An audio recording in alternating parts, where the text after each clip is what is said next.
Hi, this is Brian. I'm a college student, and I've heard you speak quite a bit about your meditation, and I'm wondering if you could tell me more about what the meditation is and what it does. Thank you. Bye.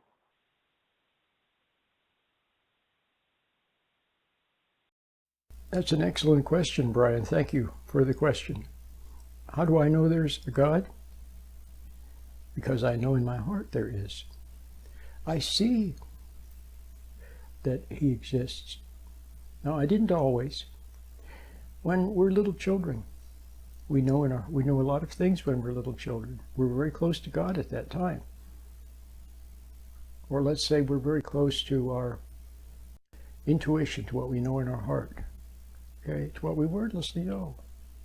Like, for example, when you were a little, I'll just give you a quick example. When you were a little child, maybe 3 years old or 4 years old, and you saw that somebody else was getting more French fries than you, okay, you saw that as an injustice. You saw the injustice, okay? No one had to teach you about justice or injustice. You just saw it, okay?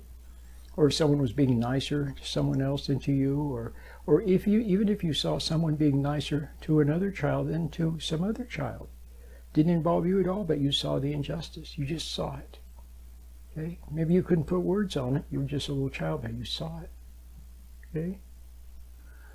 Well, okay.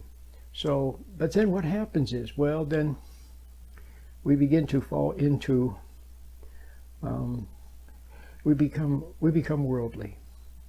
What happens on the outside, what our friends and music and sports and all these things become more important, or they become so important that they temporarily drown out or push aside what we know in our heart, even though it's still there. So it's not uncommon for a lot of young people to not know, okay, whether God exists or not, okay? And my answer may surprise you because I say that's okay, okay? Because, see, you can't force someone to believe, nor is it anything based on a decision. You can't decide to believe that God exists. You have to know that He exists, but how are you going to know? Well, you have to see it. Just like when you were a little child and you saw an injustice. Or just like you know that 1 + 1 = 2. Nobody has to tell you. You just see it. Sure, they mention, maybe you memorize 1 + 1 = 2, but then you see that it does. And you understand the principle. See, a parrot can't understand the principle. So you can teach a parrot to say, 1 + 1 = 2, 1 + 1 = 2, okay? But the little child can also see that 1 + 1 = 2. So then if you say to the child, what's 2001 + 1? The child can say 2002 because the child understands the principle, you see. Well, so I said that as we go through life, see, and then we become emotionalized. So then things interfere with our clear perception of reality, okay? And what are some of the things that interfere? Well, emotions, for example. You know how when you become very emotional, it's hard to see straight? You get wrong ideas when you're very emotional, do foolish things. See? You might misjudge something or misinterpret something. And then the other thing is that you're focused on the outside, especially if you become resentful. See, you want something from the world. It happens to all of us. It seems like the world has taken something from us and gives to some people, and then we want it. Okay? So whether it's popularity or being cool or having nice things or whatever it is that becomes too important, and that clouds our consciousness. See? So emotions, wanting something too much, being totally outwardly focused, all of those cloud our delicate perception of reality. So how are you going to get back?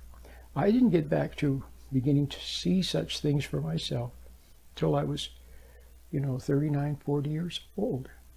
Okay? So how are you going to do it? Well, you know what? You may not have to wait until 39, 40. But one good way is to start using my little meditation, because it teaches you how to stand back from emotions and stand back from thinking. See, you can't find God in thinking. Where is it? See, you can't find God in thinking.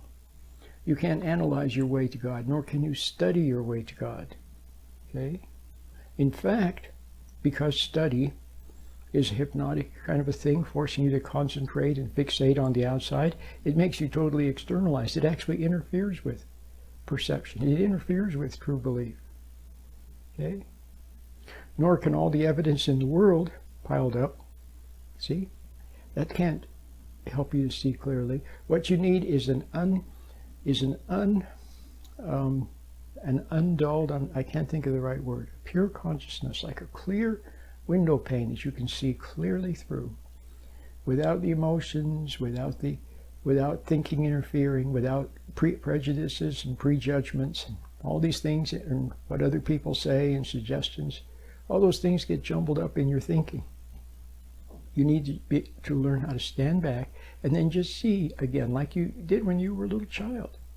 So the meditation helps. Take a mental step back, then get out of your thinking so you're not lost in thinking. Then you can observe thought instead of being lost in it. And standing back from emotions, you're calmer. Okay? Then you can begin to see clearly.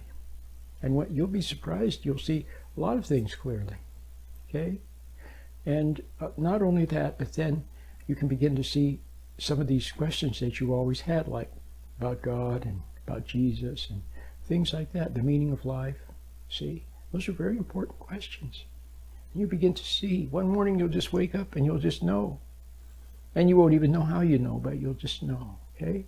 Just like when you were a little child, when you saw things. When you were a little child, remember, you used to sit in the back seat and maybe mommy was going somewhere or mommy and daddy driving. They were talking and you sat in the back seat and you looked out and you saw many wonderful things, buildings and lights and people and nature and all kinds of wonderful things as you drove by, and you saw them. Okay? Well, that's what you need to become like that again. You need to become like that again, where you can just see things and you just know. Okay? Have you ever had it where somebody's like looking right through you? It's like you're telling them something that's not totally true. You're being a little bit dishonest, and you see them looking at you. And you can tell by the way they're looking at you that they see that you're not being totally honest, okay? Well, that's the kind of perception that you need to have, where you can look through, you can see people and see whether they're being honest or not. But you'll also then begin to see some beautiful shining truths like about God, okay? So if you don't know for sure about God, then here's what you do. Just leave it as a question. Don't try to make up your mind and decide one way or the other. Don't try to study and force yourself to know. Don't let anybody's opinion influence you at all. Just let whatever they say go in one ear and out the other. Don't resent other people if they try to pressure you. Okay? Just have it as a question to wonder about. See, wondering is innocent. There's no guilt. You won't become guilty. You'll become guilty if you try to analyze and scheme your way to it and try to, study too hard to figure it all out. It's not going to work. What you need to do is just wonder. Have it as a question. Say, well, it'd be nice to know. I don't know. Maybe one day I will know. And then go about your life. Okay? And if you can, try my meditation. My name is Roland.